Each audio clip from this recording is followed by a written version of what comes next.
Welcome to Wisdom Trek with Gramps. I am Guthrie Chamberlain, and we are on day 2900 of our trek. The purpose of Wisdom Trek is to create a legacy of wisdom, to seek out discernment and insights, and to boldly grow where few have chosen to grow before. The title for today's Wisdom Trek is Shielded from the Serpent's Venom, the Cosmic Courtroom of King Yahweh. In our previous expeditions through the majestic heights of the Book of Psalms, we rested in the transcendent sanctuary of Psalm 139. We marveled at the staggering, intimate reality of God's complete omniscience and omnipresence, celebrating how He meticulously knit us together in the secret places of the earth, and how His protective hand continuously hems us in from behind and before. But as we step onto a brand new mountain pass today, moving directly into Psalm 140, verses 1 through 13, the spiritual scenery shifts with dramatic, jarring intensity. We are descending from the quiet, beautiful mountaintop of divine contemplation, straight into the muddy, dangerous trenches of earthly and cosmic warfare. David reminds us quite vividly that while we are perfectly known and perfectly secure in the eyes of our Creator, we still must navigate a deeply broken, highly hostile wilderness, populated by those who actively align themselves with the forces of chaos and destruction. The first segment is The Venom of Deception, Verbal Warfare in the Cosmic Realm. Let us open our ears to the opening movements of this desperate prayer, as recorded in the New Living Translation, grouping together the logical thoughts found in verse 1, verse 2, and verse 3. O Lord, rescue me from evil people. Protect me from those who are violent, those who plot evil in their hearts and stir up trouble all day long. Their tongues sting like a snake. The venom of a viper drips from their lips. In this opening cry, David wastes absolutely no time exposing the terrifying nature of the adversaries who have surrounded his life. He pleads, O Lord, rescue me from evil people. Protect me from those who are violent. But notice carefully how David defines this violence. He does not immediately point to unsheathed swords or marching infantries. Instead, he unmasks the internal architecture of their malice, explaining that they plot evil in their hearts, stir up trouble all day long, and weaponize their words, making their tongues sting like a snake, while the venom of a viper drips from their lips. To fully appreciate the gravity of these verses, we must view them through the fascinating lens of the ancient Israelite Divine Council worldview. In the ancient Near East, words were never viewed as merely empty acoustic vibrations floating harmlessly through the air. Words were seen as potent, concrete extensions of spiritual reality, possessing the power to either bless and uphold cosmic order or curse and unleash primordial chaos. When David describes his enemies as plotting evil in their hidden hearts, he is revealing that they are operating as human agents for the rebellious, unseen spiritual principalities who rule the dark corners of the globe. Furthermore, the striking imagery of the snake and the viper's venom carries a massive theological echo. It deliberately transports the ancient Israelite mind all the way back to the Garden of Eden, back to the Nachash, the deceptive, shining serpent who was a rebellious member of God's heavenly host. That original spiritual rebel did not overthrow humanity through physical violence. He overthrew humanity through the subtle, poisonous corruption of his words, whispering deceptive lies that fractured the cosmic order of Yahweh.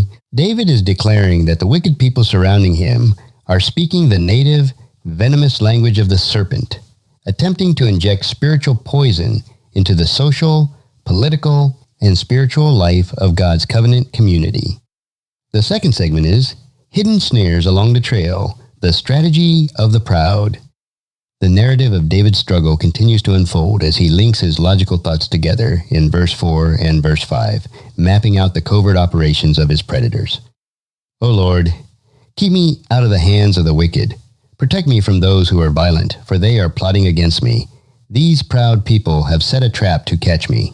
They have stretched out a net along the pathway and spread traps in my path.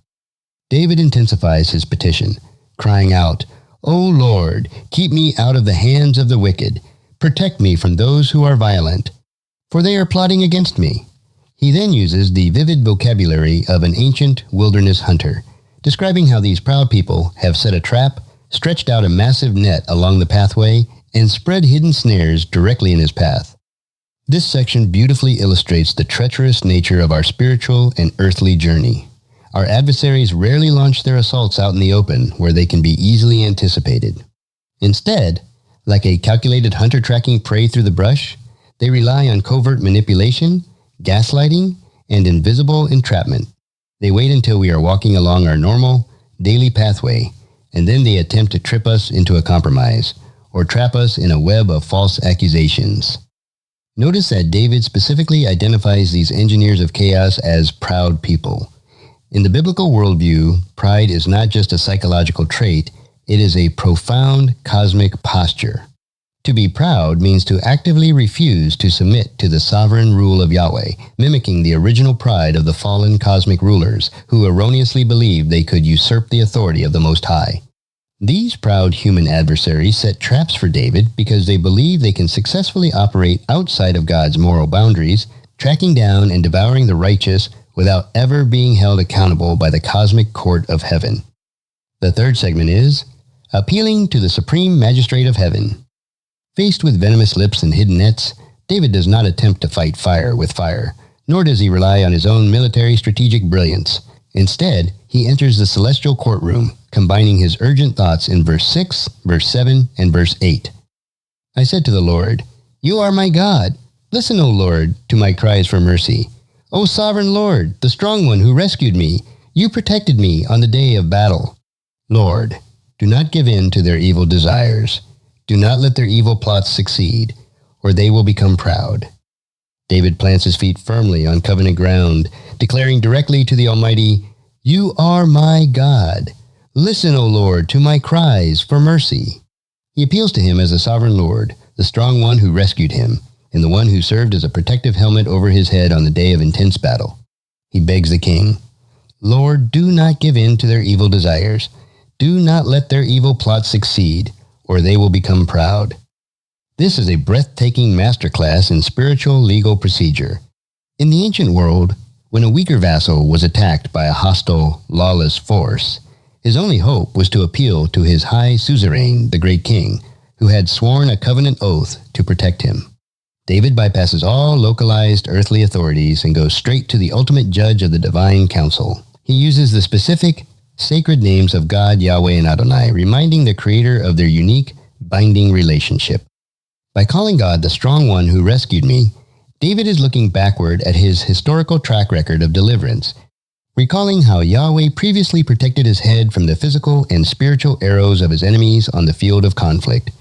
David knows that if the sovereign Lord allows these deceptive, serpentine plots to succeed, it will cause these wicked people and the rebel spiritual powers backing them to boast that they have successfully outmaneuvered the cosmic king. Therefore, David's prayer is not merely a plea for personal survival, it is an appeal for the public vindication of God's supreme authority over the forces of lawlessness. The fourth segment is the law of reciprocity, chaos devouring itself. The psalm now transitions into an incredibly intense, imprecatory phase, where David outlines the divine retribution he desires to see fall upon his tormentors. Let us listen to these heavy words in verse 9, verse 10, and verse 11. "Let the evils they have planned for me turn back on their own heads. Let the poison of their lips bury them. Let burning coals fall down on their heads. Let them be thrown into the fire or into deep pits from which they can never escape. Don't let liars prosper here in our land. Cause great disasters to fall on the violent." David calls down cosmic justice, saying, "Let the evils they have planned for me turn back on their own heads. Let the poison of their lips bury them. Let burning coals fall down on their heads. Let them be thrown into the fire or into deep pits from which they can never escape. Don't let liars prosper here in our land. Cause great disasters to fall on the violent." To modern ears, these verses can sound incredibly harsh, but in the reality of ancient cosmic justice, David is invoking the unyielding law of poetic reciprocity, known as lex talionis. He is asking that the universe function exactly the way God designed it to work, namely, that chaos must ultimately consume itself. He prays that the very poison his enemies squeeze from their lips would accumulate and bury them alive. When David references burning coals falling on their heads and the wicked being thrown into deep pits from which they can never escape, he is drawing directly upon classic cosmic judgment imagery. This language directly echoes the historic destruction of Sodom and Gomorrah, where divine fire fell from the heavens to purge systemic wickedness. Furthermore, the deep pits represent the watery, chaotic abyss of the underworld, the dark prison where the ultimate rebel spiritual principalities are destined to be securely contained, isolated forever from the land of the living. David is asking the Supreme Judge to issue an eviction notice to these violent liars, ensuring they do not prosper in the covenant land, but are instead swept away by the very disasters they attempted to inflict on others. The fifth segment is the final verdict, the presence of the king. David concludes his magnificent prayer by shifting his gaze entirely away from the menacing faces of his enemies and locking his eyes onto the unchanging character of his sovereign master. Let us join him in the triumphant declarations of verse 12 and verse 13. But I know the Lord will help those they oppress. He will give justice to the poor. Surely righteous people will praise your name. The upright will live in your presence. With absolute, unshakable confidence, the psalmist declares, But I know the Lord will help those they oppress.